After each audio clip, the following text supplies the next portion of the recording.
See, we moved to Ukraine in 1997. Do I get some slides? Oh, good. 1997 till 2014, and at that time we learned Russian. And then we moved out to the city called Sumy, which is out in the far eastern or northeast corner. And Russian is a trade language, and I learned Russian formally in Ukrainian by osmosis. So it's kind of a fun time. But we spent time there we were there for 17 years. And my children grew up there. It's our home. We see what is happening. It is just, we were actually planning on going back in a year, long term, again. We were just excited.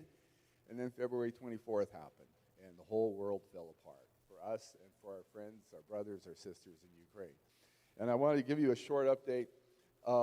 2 days after the war happened, on the social media chat to the church, Pastor Misha, one of my best friends, he said, what he told the church is and people, like the city of Sumy at that moment, in 2 days, they were under siege. The city was cut off from everything. They could not leave.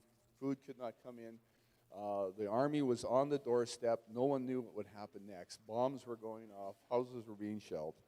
And this is what my friend said to the church. He said, these important points, the real authority is with Jesus Christ. God was in control yesterday and today. This is what is going to happen.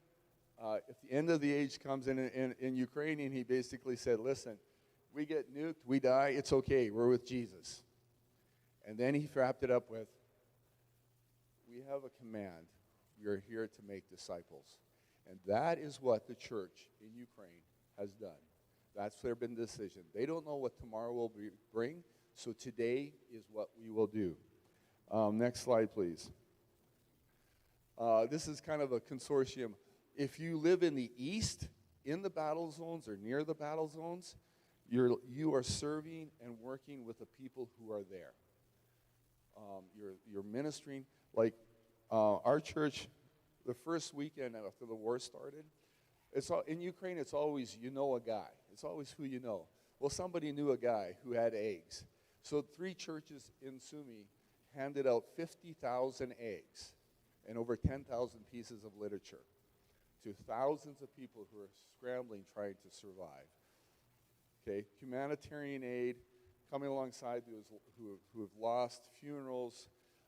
The churches are full of non-believers and seekers seeking to know God. Our church, many people have fled, but those who are behind, they're having Bible studies. They're reaching out, and they're taking care of. The ones in the west, they're receiving the refugees.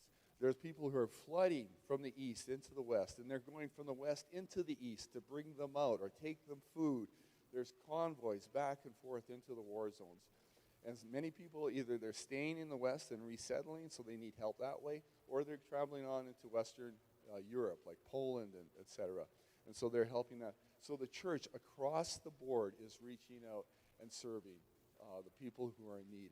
And it's such a focus on outward.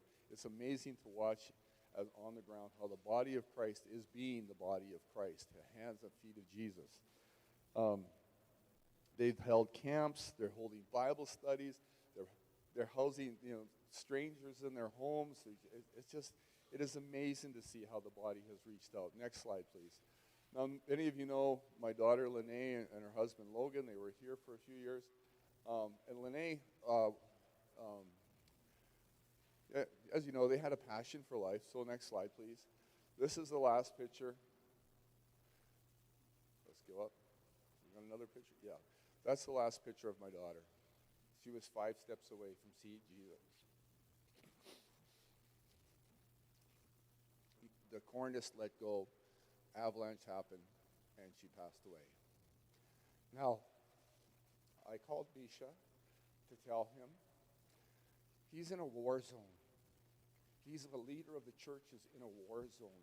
He has responsibilities and people like calling him day and night. The next day,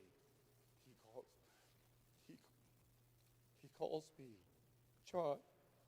I go, Misha, are you okay? Yeah, I'm fine. How are you doing? How's Leanne? How's Daniel?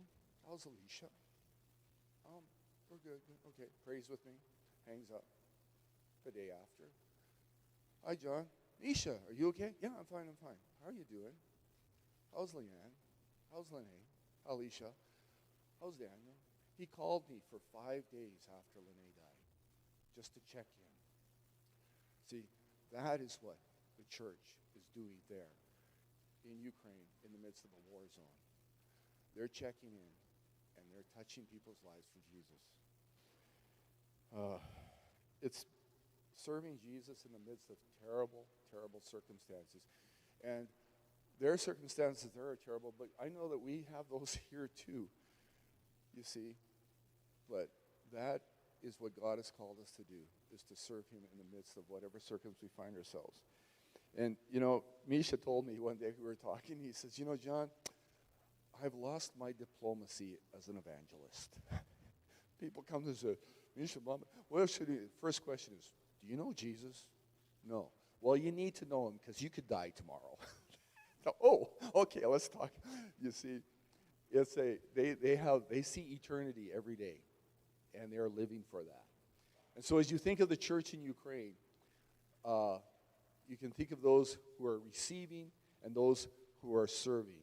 Just ask God to give them wisdom, to give them strength and patience, and the fortitude under constant threat of shelling, of constant threat of maybe not seeing tomorrow. And now, literally, there are thousands and thousands of families who have lost their children, who've been fighting. There's a deacon just last week. I saw the picture came up on Facebook at one of the deacons from one of the churches, a father with little kids. He was hoping to come back from the front lines to help plant a new church, and he was killed. You see, this is the reality of what's going on there. So when you think of the people of Ukraine and those who come here, there are a lot who are here temporarily or maybe long term. Reach out to them and just show you care, because that's what they need, and they need our prayers. David. Thank you, John, for the update.